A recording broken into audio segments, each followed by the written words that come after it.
l'intro.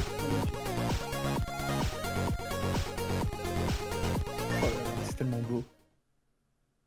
Et salut internet, et bienvenue pour cette nouvelle chronique geek qui, une fois n'est pas coutume, se fait en vidéo.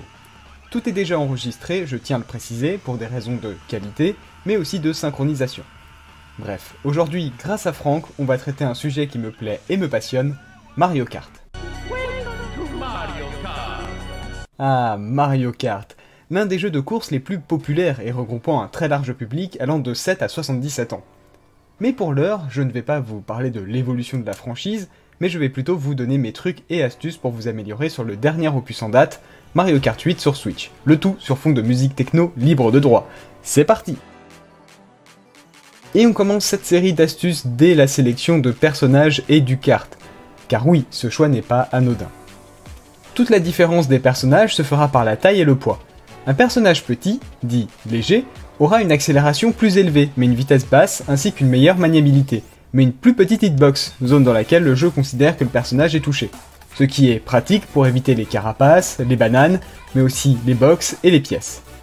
A contrario, les personnages lourds, donc larges, auront une grande vitesse mais une faible accélération, une moins bonne maniabilité, mais une plus grande hitbox. De plus, les personnages lourds sont ceux qui peuvent pousser facilement tous les autres personnages des poids inférieurs. Quant aux moyens, ils sont le juste milieu de tout ceci. Cependant, parmi les personnages lourds, seuls Metal Mario d'or, Peach Metal Rose et Waluigi ont une hitbox de personnages moyens, ce qui leur donne un net avantage. En réalité, il n'y a pas de réel avantage ou inconvénient à jouer un personnage léger ou lourd, hormis pour le fait de se faire pousser facilement. Le réel intérêt se verra en fonction du terrain. Si vous avez un circuit avec beaucoup de virages et des endroits exigus, un personnage petit sera recommandé. En revanche, si le circuit est composé de grandes lignes droites, un personnage lourd avec une bonne vitesse est le plus adapté. De façon générale, je vous conseille de prendre ce que vous maîtrisez le mieux. Au niveau des cartes, c'est à peu près la même chose. La plupart du temps, on cherchera à lisser les stats de vitesse et accélération tout en les gardant assez hautes. On pourra aisément sacrifier la maniabilité et l'adhérence qu'on compensera par notre propre conduite. Mais là encore, il n'y a pas vraiment de règles, cela va dépendre du type de circuit, de votre style de conduite et de vos préférences. D'autant qu'avec les personnages légers, difficile de lisser la vitesse et l'accélération, quand la vitesse est, de base, très basse, ce qui amputerait énormément l'un des bons avantages de cette classe, l'accélération.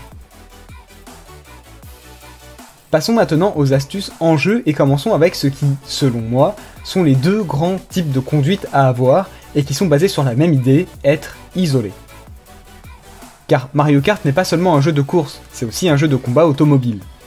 Et en tant que tel, une des choses qu'on ne veut pas, mais alors absolument pas, être au milieu du pack, comme on dit en anglais, ou, pour reprendre un terme du cyclisme, être dans le peloton. Et on ne veut pas y être à l'arrêt, car c'est la mort assurée. Entre les autres qui vous poussent, et les carapaces, et les autres bombes lancées à l'aveugle, vous risquez très vite de vous retrouver dernier. Il existe plusieurs moyens de s'isoler en jeu, mais voici d'abord les deux principales techniques. Commençons avec le sandbagging. Le sandbag, ou sac de sable, est une technique qui consiste à partir dernier pour profiter de ce qu'on appelle les power items, les objets de puissance, pour passer le peloton en sécurité et revenir en tête de course. Cette remontada s'effectuera en milieu de second tour ou en début de troisième tour au plus tard. Cette technique est proche de la stratégie de l'item smuggling, qui consiste aussi à partir en dernier pour récupérer un power item, mais au lieu de s'en servir pour remonter, on attendra d'être en tête de course pour l'activer au moment opportun, nous donnant ainsi un net avantage. Cette dernière technique a comme inconvénient de vous obliger à maîtriser une trajectoire optimisée, afin de remonter sans l'aide d'objets. Pour ceux et celles que ça intéresse, je vous renvoie à la chaîne de Mancalor, un maître de l'item smuggling. Dans les deux cas, on préférera opter pour cette conduite si on vient de se faire percuter et on a perdu un nombre assez conséquent de places. Le terrain permet une remontée facile, beaucoup de raccourcis disponibles, circuit court, ou le peloton est très serré. Le deuxième type de conduite est le front running. Cette stratégie consiste à être premier et le rester tout du long, ce qui est plus facile à dire qu'à faire. Tout comme l'item smuggling, il vous faudra une trajectoire optimisée afin de créer une avance confortable, car vous serez particulièrement sensible aux carapaces bleues et aux éclairs. De plus, il faudra avoir une bonne gestion de vos objets pour ne pas vous faire rattraper bêtement par une carapace rouge, mais on va y revenir. On optera pour cette stratégie si et seulement si on connaît le terrain par cœur, on est capable de prendre des raccourcis sans système de vitesse, type champignon, si on voit que les autres joueurs ont suffisamment de mal. Voici maintenant quelques techniques générales qui me semblent indispensables pour tout pilote qui se respecte. Tout d'abord, revenons sur le fait de s'isoler. Si j'insiste autant là-dessus, c'est parce qu'il faut garder en tête que Mario Kart est aussi un jeu de combat, comme je vous l'ai dit plus tôt, avec son lot d'objets de destruction plus ou moins massifs, et donc on veut à tout prix éviter de se retrouver au milieu de la mêlée, là où tout le monde se tape dessus sans regarder où il frappe. Car oui, traverser un peloton serré relève quasi autant de la chance que du talent, c'est d'autant plus de la chance si vous le traversez sans objet, et ça relève du miracle si vous ne vous faites pas toucher alors que vous êtes à l'arrêt. Alors oui, n'hésitez pas à prendre la route la moins empruntée lorsque le circuit se sépare en deux, chose qui arrive assez souvent. Même si la route que vous prenez est la plus longue, vous pourrez même gagner 1 ou 2 places dans l'affaire, dépendamment de comment les autres se tapent dessus. Ainsi isolé, vous pourrez vous concentrer uniquement sur la route, ramasser des bons objets, et aussi et surtout ramasser des pièces.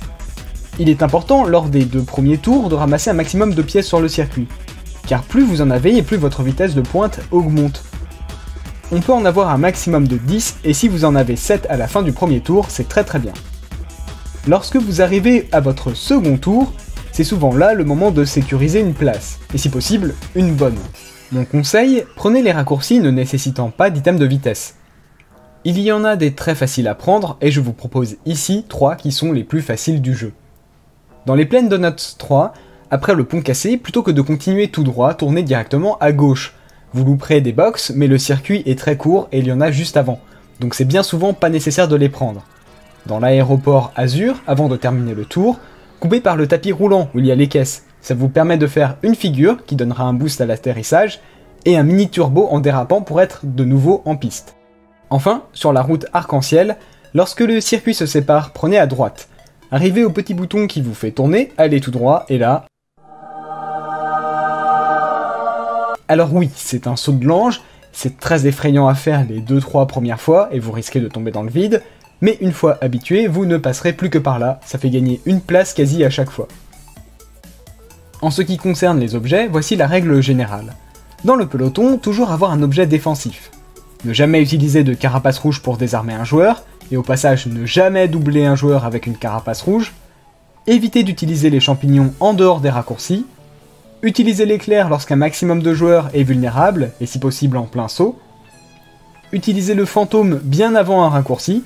Si ce dernier n'a rien à voler, il vous donnera un champignon, mais ne comptez pas sur lui non plus, il peut très bien vous ramener une pièce. Si vous êtes premier, toujours gardez une pièce en objet actif. Si jamais un joueur utilise un fantôme, il aura le droit à une petite pièce. Utilisez le bullet bill dans des zones qui prolongent son effet, les zigzags étroits notamment. Pour terminer ma chronique, je vous propose une course commentée dans laquelle je mets en pratique ce que je viens de dire là. Mais avant, si ce genre de contenu vous plaît, n'hésitez pas à aller voir ma chaîne YouTube, Miho le chat, où on parle de jeux vidéo en mettant en avant le côté artistique et créatif, ainsi que ma chaîne Twitch, Miho Senpai, sur laquelle vous me verrez créer autour d'un jeu, ou dans un jeu lorsque ce dernier le permet. Ok, bah je sais pas si cette course-là va compter, mais en tout cas, première course dans ce lobby, avec ces gens-là, je ne sais pas comment ils vont conduire. Il y a une personne qui a un gros niveau, donc on va être particulièrement vigilant. Je vois que ça joue Waluigi, comme je vous l'ai conseillé. Là on voit, je pars pas forcément dans les premiers. Je loupe un peu les pièces, ça c'est pas très bon. Mais voilà, de toute façon, là on s'en fout d'être dans les premiers. Moi ce qui compte pour moi, ça va être récupérer voilà, les pièces. Comme c'est ma première course, je suis parti avec 5 pièces, ça c'est cool. On essaye de bien prendre tous les turbos, on prend forcément... Merde, je loupe le dérapage. On prend forcément la double box. Pourquoi? Parce que si c'est pas pour avoir 2 items, c'est au moins pour empêcher les autres d'avoir 2 items. Voilà, il est derrière. Là je suis 10ème, j'aime pas passer en haut et puis je vois que tout le monde se rue vers le haut, donc je m'en fous. Là j'ai 8 pièces donc on s'en fout un peu d'avoir des pièces. Là je vais plutôt me concentrer sur remonter un peu, surtout que je vais avoir 3 bananes donc ça va être parfait pour passer un peu la mêlée. Hop là, là on profite qu'il soit out pour cramer le champi. Hop là, là c'est parfait, on prend bien tous les boosts encore. Là vous voyez, je suis déjà 3ème, on est quoi? On est au 2ème tour. J'ai encore un champi, j'ai 3 bananes. Là aussi, petite astuce, c'est que comme la... Ah non, c'est en train de s'étaler. Bon bref, je vais vous dire, si le peloton est très étalé, il y a beaucoup de chances pour qu'il y ait un éclair. D'ailleurs, c'était pas forcément le cas. On passe par là. Je suis au milieu. Et parfait. Voilà, donc pas forcément premier. Être premier, ça sert à rien dans le jeu, enfin surtout au début. Ce qu'il faut, c'est surtout être pas très loin du premier vers la fin, pour espérer pouvoir gruger la place.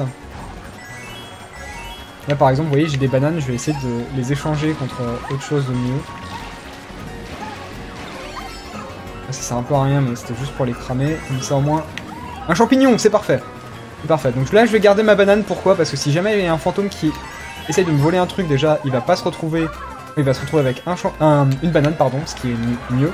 Et moi au moins, ça me permet de garder mon champignon pour faire ça. Ce qui est parfait parce que, hop, on peut prendre la première place. Et voilà. C'est comme ça qu'on finit premier.